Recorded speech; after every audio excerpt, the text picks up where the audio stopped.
ओम गुरुर्ब्रह्मा गुरुर्विष्णु गुरुर्देवो महेश्वरः गुरुः साक्षात् परम ब्रह्म तस्मै श्री गुरुवे नमः। नमो नमः नमस्काराः। ज्योतिष विश्वकोश के इस प्रकल्प में मैं आप सभी जनों का स्वागत करता हूँ। मित्रों, अयनांश क्रम में चित्रा पक्षी अयनांश को मैं प्रस्तुत कर रहा हूँ। चित्रा पक्षी अयनांश शुद्धता के बहुत नजदीक है और भारत सरकार के द्वारा मान्य है। आधुनिक विद्वानों ने भी इसको उसी तरह स्वीकार किया है। आधुनिक पद्धतियों में थोड़ा अंतर ही होता है जिससे हम चित्रा पक्षी का भी प्रयोग कर सकते हैं।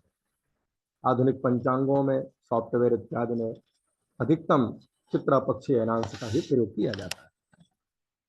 तो चित्रा पक्षी अयनांश की गणित यदि हमें करनी हो तो कैसे करनी चाहिए, इसको उदाहरण के अनुसार हम लोग आज समझने का प्रयास करते हैं।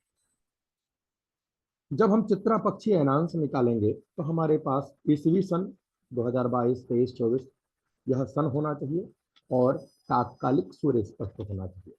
ठीक है, सूत्र समझ लेते हैं। हम जिस वर्ष का अयनांश निकालना चाहते हैं उस वर्ष में 1900 को घटा दें। 2021 में 1900 को घटा दें, 2020 का निकालना चाहते हैं तो 1900 को घटा दें, यानी जिस भी वर्ष का निकालना चाहते हैं उसमें 1900 को घटा दें। जो आए उसमें 50-26 का गुणा कर दें। जब हम 50-26 का गुणा करेंगे हमें विकलात्मक रूप में वह प्राप्त होगा। उसमें हम 60 का भाग देंगे तो हमें लब्धि कलाएं मिल जाएंगी और शेष विकला मिल जाएगी। अब कला 60 से अधिक होगा तो उसमें भी 60 का भाग दे देंगे तो लब्धि अंश हो जाएगी, शेष कलाएं। अब उस अंश कला विकला को 22, 27, 38 में जोड़ देना है। जोड़ने पर जो प्राप्त होगा वह उस वर्ष का अयनांश निकला। ठीक है, अब इसको उदाहरण से समझते हैं। लीजिए, मानते हैं हम 2022 का अयनांश निकालने जा रहे हैं। 2022 में हम 1900 को घटाएंगे, 122 आएगा। उस 122 में हमें 50 और 26 का गुणा करना है। 26 गुणे 122 करने पर 3172 और 50 गुणे 122 करने पर 6100 यानी 6100 प्राप्त होगा। क्योंकि सब विकलात्मक है तो अब हम विकलात्मक से कलात्मक बनाएंगे। 3172 जो प्रति विकला है, 60 से अधिक होने के कारण 60 का भाग देंगे। 60 का भाग देने पर 52 लब्धि आएगी। शेष आधे से अधिक होने के कारण अर्धाधिकम रूपम ग्राह्यम, उसको हम राउंड फिगर में ले लेंगे, यानी एक और जोड़ दे देंगे तो 53 हो जाएगा।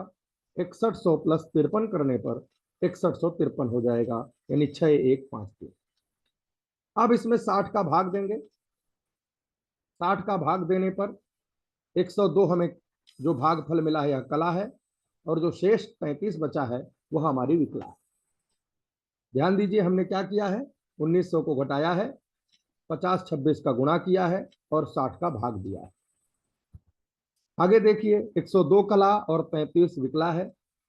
कला 60 से अधिक होने के कारण हम फिर 60 का भाग देंगे तो हमें एक अंश 42 कला 33 विकला प्राप्त हो जाएगा। ऐसे 102 में हमने 60 का भाग दिया, एक बार गया, वह एक अंश हो गया। जो 42 शेष बचा वह कला हो गई और 33 विकला। अब इसको सूत्र के अनुसार जो हमें 1, 42, 35 मिला है, इसमें 22, 27 और 38 को जोड़ना है।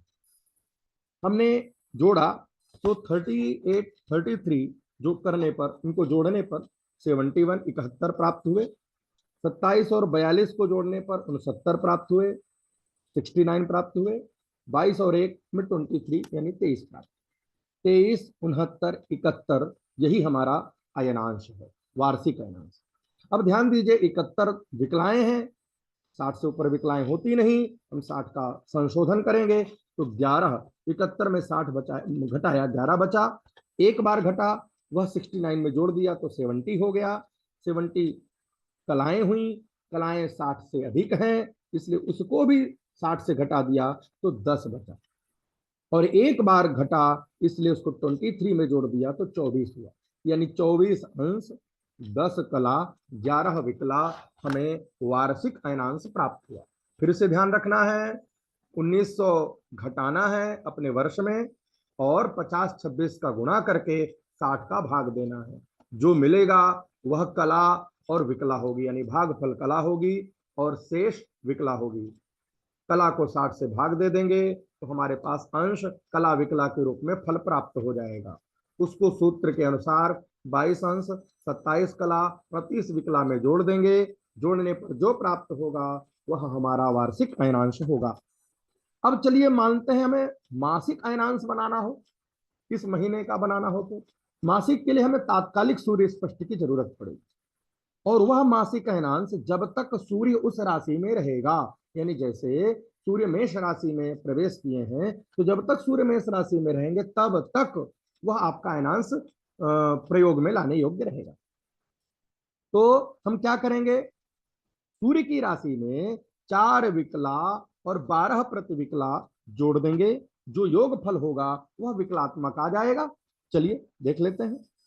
माना हमारा सूर्य जो है 6 राशि 28 अंश 46 विकला 43 विकला 46 कला 43 विकला।